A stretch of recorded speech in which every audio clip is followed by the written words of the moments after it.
Lady into Fox by David Garnett, Part 4, narrated by Sana Najeeb. Without making any unwarrantable supposition as to her soul or what had now become of it, though we could find a good deal to the purpose on that point in the system of Paracelsus, let us consider only how much the change in her body must needs affect her ordinary conduct, so that before we judge too harshly of this unfortunate lady, we must reflect upon the physical necessities and infirmities and appetites of her new condition, and we must magnify the fortitude of her mind, which enabled her to behave with decorum, cleanliness, and decency in spite of her new situation. Thus she might have been expected to befoul her room, yet never could anyone, whether man or beast, have shown more nicety in such matters. But at luncheon, Mr. Trubrick helped her to a wing of chicken, and leaving the room for a minute to fetch some water which he had forgot, found her at his return on the table crunching the very bones. He stood silent, dismayed, and wounded to the heart at this sight. For we must observe that this unfortunate husband thought always of his vixen as that gentle and delicate woman she had lately been, so that whenever his vixen's conduct went beyond that which he expected in his wife, he was as it were cut to the quick. And no kind of agony could be greater to him than to see her thus forget herself. On this account it may indeed be regretted that Mrs. Trubrick had been so exactly well-bred, and in particular that her table manners had always been scrupulous. Had she been in the habit, like a continental princess I have dined with, of taking her leg of chicken by the drumstick and gnawing the flesh, it had been far better for him now. But as her manners had been perfect, so the lapse of them was proportionally painful to him. Thus in this instance he stood as it were in silent agony till she had finished her hideous crunching of the chicken bones, and had devoured every scrap. Then he spoke to her gently, taking her on to his knee, stroking her fur, and fed her with a few grapes, saying to her, Sylvia, Sylvia, is it so hard for you? Try and remember the past, my darling, and by living with me we will quite forget that you are no longer a woman. Surely this affliction will pass soon, as suddenly as it came, and it will all seem to us like an evil dream. Yet though she appeared perfectly sensible of his words, and gave him sorrowful and penitent looks like her old self, that same afternoon, on taking her out, he had all the difficulty in the world to keep her from going near the ducks. There came to him then a thought that was very disagreeable to him, namely, that he dared not trust his wife alone with any bird, or she would kill it. And this was the more shocking to him to think of, since it meant that he durst not trust her as much as a dog even. For we may trust dogs who are familiars with all the household pets, nay, more. We can put them upon trust with anything, and know they will not touch it, not even if they be starving. But things were come to such a pass with his vixen that he dared not in his heart trust her at all. Yet she was still in many ways so much more woman than Fox that he could talk to her on any subject, and she would understand him. Better far than the Oriental women who are kept in subjection can ever understand their masters unless they converse on the most trifling household topics. Thus she understood excellently well the importance and duties of religion. She would listen with approval in the evening when he said Lord's Prayer, and was rigid in her observance of Sabbath. Indeed, the next day being Sunday, he, thinking no harm, proposed their usual game of piquet, but no, she would not play. Mr. Trubrick, not understanding at first what she meant, though he was usually very quick with her, he proposed it to her again, which she again refused, and this time to show her meaning, made the sign of the cross with her paw. This exceedingly rejoiced and comforted him in his distress. He begged her pardon, and fervently thanked God for having so good a wife, who in spite of all knew more of her duty to God than he did. But here I must warn the reader from inferring that she was a papist, because she then made the sign of the cross. She made that sign, to my thinking, only on compulsion, because she could not express herself except in that way. for she had been brought up as a true Protestant, and that she still was one is confirmed by her objection to cards, which would have been less than nothing to her had she been a Papist. Yet that evening, taking her into the drawing room so that he might play her some sacred music, he found her after some time cowering away from him in the farthest corner of the room, her ears flattened back, and an expression of the greatest anguish in her eyes. When he spoke to her, she licked his hand, but remained shivering for a long time at his feet, and showed the clearest symptoms of terror if he so much as moved towards the piano. On seeing this and recollecting how ill the ears of dogs can bear with our music, and how this dislike might be expected to be even greater in a fox, all of whose senses are more acute from being a wild creature, recollecting this, he closed the piano, and taking her in his arms, locked up the room and never went into it again. He could not help marvelling, though, since it was but 2 days after she had herself led him there, and even picked out for him to play and sing those pieces which were her favourites. That night she would not sleep with him, neither in the bed nor on it, so that he forced to let her curl herself up on the floor. But neither would she sleep there, for several times she woke him by trotting around the room, and once, when he had got sound asleep by springing on the bed and then off it, so that he woke with a violent start and cried out, but got no answer either, except hearing her trotting round and round the room. Presently he imagines to himself that she must want something, and so fetches her food and water, but she never so much as looks at it, but still goes on her rounds, every now and then scratching at the door. Though he spoke to her, calling her by her name, she would pay no heed to him, or else only for the moment.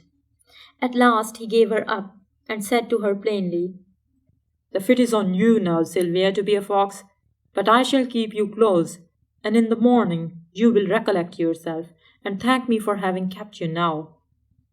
So he lay down again, but not to sleep, only to listen to his wife running about the room and trying to get out of it. Thus he spent what was perhaps the most miserable night of his existence. In the morning she was still restless, and was reluctant to let him wash and brush her, and appeared to dislike being scented, but as it were to bear with it for his sake. Ordinarily she had taken the greatest pleasure imaginable in her toilet, so that on this account, added to his sleepless night, Mr. Tebrick was utterly dejected, and it was then that he resolved to put a project into execution that would show him, so he thought, whether he had a wife or only a wild vixen in his house. But yet he was comforted that she bore at all with him, though so restlessly that he did not spare her, calling her a Bad wild fox. and then speaking to her in this manner. Are you not ashamed, Sylvia, to be such a madcap, such a wicked hoyden? You who are particular in dress. I see it was all vanity. Now you have not your former advantages. You think nothing of decency. His words had some effect with her too, and with himself, so that by the time he had finished dressing her, they were both in the lowest state of spirits imaginable, and neither of them far from tears. Breakfast she took soberly enough, and after that he went about getting his experiment ready, which was this. In the garden he gathered together a nosegay of snowdrops, those being all the flowers he could find, and then going into the village of Stokel bought a Dutch rabbit, that is a black and white one, from a man there who kept them. When he got back he took her flowers, and at the same time set down the basket with the rabbit in it with the lid open. Then he called to her, Sylvia, I have brought some flowers for you. Look, the first snowdrops. At this she ran up very prettily, and never giving as much as one glance at the rabbit which had hopped out of its basket, she began to thank him for the flowers. Indeed, she seemed indefatigable in showing her gratitude, smelt them, stood a little way off looking at them, then thanked him again, Mr. Tebrick, and this was all part of his plan, then took a vase and went to find some water for them, but left the flowers beside her. He stopped away 5 minutes, timing it by his watch and listening very intently, but never heard the rabbit squeak. Yet when he went in, what a horrid shambles was spread before his eyes. Blood on the carpet, on the armchairs and antimacassars, even a little blood spurtled onto the wall. And what was worse, Mrs. Tebrick tearing and growling over a piece of the skin and the legs, for she had eaten up all the rest of it. The poor gentleman was so heartbroken over this that he was like to have done himself an injury, and at one moment thought of getting his gun, to have shot himself and his vixen too. Indeed, the extremity of his grief was such that it served him a very good turn, for he was so entirely unmanned by it that for some time he could do nothing but weep, and fell into a chair with his head in his hand, and so kept weeping and groaning. After he had been some little while employed in this dismal way, his vixen, who had by this time bolted down the rabbit skin, head, ears, and all, came to him and putting her paws on his knees, thrust her long muzzle into his face and began licking him. But he, looking at her now with different eyes, and seeing her jaws still sprinkled with fresh blood and her claws full of the rabbit's fleck, would have none of it. But though he beat her off 4 or 5 times, even to giving her blows and kicks, she still came back to him, crawling on her belly and imploring his forgiveness with wide, open, sorrowful eyes. Before he had made this rash experiment of the rabbit and the flowers, he had promised himself that if she failed in it, he would have no more feeling or compassion for her than if she were in truth a wild vixen out of the woods. This resolution, though the reason for it had seemed to him so very plain before, he now found more difficult to carry out than to decide on. At length, after cursing her and beating her off for upwards of half an hour, he admitted to himself that he still did care for her, and even loved her dearly in spite of all, whatever pretence he affected towards her. When he had acknowledged this, he looked up at her, and met her eyes fixed upon him, and held out his arm to her and said, "Oh, Sylvia, Sylvia, would you had never done this? Would I had never tempted you in a fatal hour? Does not this butchery and eating of raw meat and rabbit's fur disgust you? Are you a monster in your soul as well as in your body? Have you forgotten what it is to be a woman?" Meanwhile, with every word of his, she crawled up a step nearer on her belly, and at last climbed sorrowfully into his arms. His words then seemed to take effect on her, and her eyes filled with tears, and she wept most penitently in his arms, and her body shook with her sobs as if her heart were breaking. This sorrow of hers gave him the strangest mixture of pain and joy that he had ever known, for his love for her returning with a rush. He could not bear to witness her pain, and yet must take pleasure in it as it fed his hopes of her one day returning to be a woman. So the more anguish of shame his vixen underwent, the greater his hopes rose, till his love and pity for her increasing equally, he was almost wishing her to be nothing more than a mere fox, than to suffer so much by being half human. At last he looked about him somewhat dazed with so much weeping, then sat his vixen down on the ottoman, and began to clean up the room with a heavy heart. He fetched a pail of water and washed out all the stains of blood, gathered up the 2 antimacassars and fetched clean ones from the other rooms.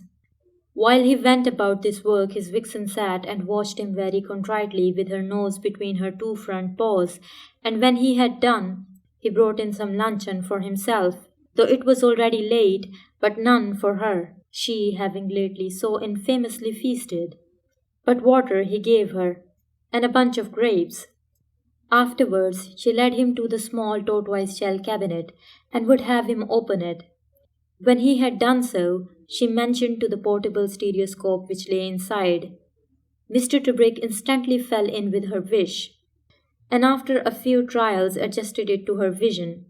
Thus they spent the rest of the afternoon together very happily, looking through the collection of views which he had purchased of Italy, Spain, and Scotland. This diversion gave her great apparent pleasure and afforded him considerable comfort. But that night he could not prevail upon her to sleep in bed with him, and finally allowed her to sleep on a mat beside the bed, where he could stretch down and touch her. So they passed the night, with his hand upon her head.